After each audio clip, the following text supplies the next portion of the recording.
ভালো থেকো সব সময়। হ্যাঁ, তুমিও ভালো থেকো। বিয়ে কবে করবে?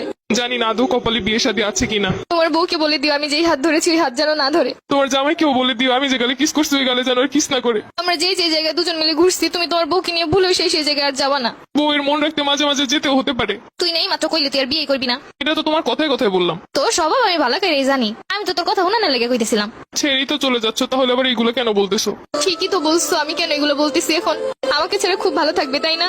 ভালো তো থাকতাম, কিন্তু এই 2-3 বছরে তো হাজার হাজার টাকা খরচ হয়ে গেছে আমার। ঘুরতে গেলে গাড়ি ভাড়া তো আসি, ফুচকা খাওয়ানো, চটপটি খাওয়ানো, আইসক্রিম খাওয়ানো, এইগুলোর পিছনে যত টাকা গেছে আমার। কষ্ট পেও না, যখন জামাই হবে টাকা পয়সা হলে তোমাকে সব শোধ করে দিব।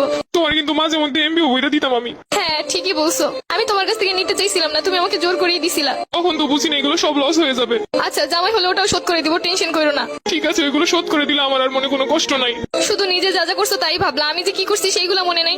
একদিন কচু শাক রান্না করে নিয়ে আসছিলাম, লাল শাক বোনা করছিলাম, তোমাকে ছেড়ে খাইতে পারতেছিলাম না তাই বক্স ভরে তোমাকে এনে দিছিলাম। আচ্ছা, আমার যখন বউ হবে আমিও তোমাকে লাল শাক আর কচু শাকের তরকারি রান্না করে বাটি ভরে দিয়ে আসবো। চেয়েছিলে এই শীতে রাজহাঁস রান্না করে খাওয়াতে আমাকে। ইচ্ছে তো ছিল কত কিছুই, কিন্তু হলো কই? সবই তো ঠিক ছিল, শুধুমাত্র একটা স্বপ্ন দেখে এভাবে চলে গেলে। আর আমার এই শীতে রাজহাঁস খাওয়া হলো না। শুধু কি স্বপ্নই? তুমি যে একটা মেয়ের দিকে তাকাইছিলে 2 মিনিটের জন্য, সম্পর্কে শুরুতেই বলছিলাম কোনো মেয়ের দিকে ভুলেও তাকাবা না। তুমি শুধু তাকানোটাই দেখলে, কিসের জন্য তাকাইছি সেটা তো একবারও জানতে চাইলে না। ওই মেয়েটার অন্য গাড়িতে পেঁচে যাচ্ছিল, আমি মেয়েটাকে বাঁচানোর জন্য ওকে ইশারা করে বুঝাচ্ছিলাম। আমি বেঁচে থাকতে অন্য কেউ মরে যাচ্ছে বলে তোমার এত কষ্ট হচ্ছিল? আমি তো বলেছি আমার ভুল হয়েছে। কিছু কিছু ভুলের কখনো ক্ষমা হয় না, এটা তো জানো। আর তুমি তো জানো আমি সবকিছু সহ্য করতে রাজি, কিন্তু মেয়েদের ব্যাপার নিয়ে একদমই সহ্য করতে পারি না। তাই তো আর আটকাতেও পারছি না। দোয়া করি সুখে থাকো সব সময়। তুমি আমাকে খুব সহজে ভুলে যেতে পারবে তাই না?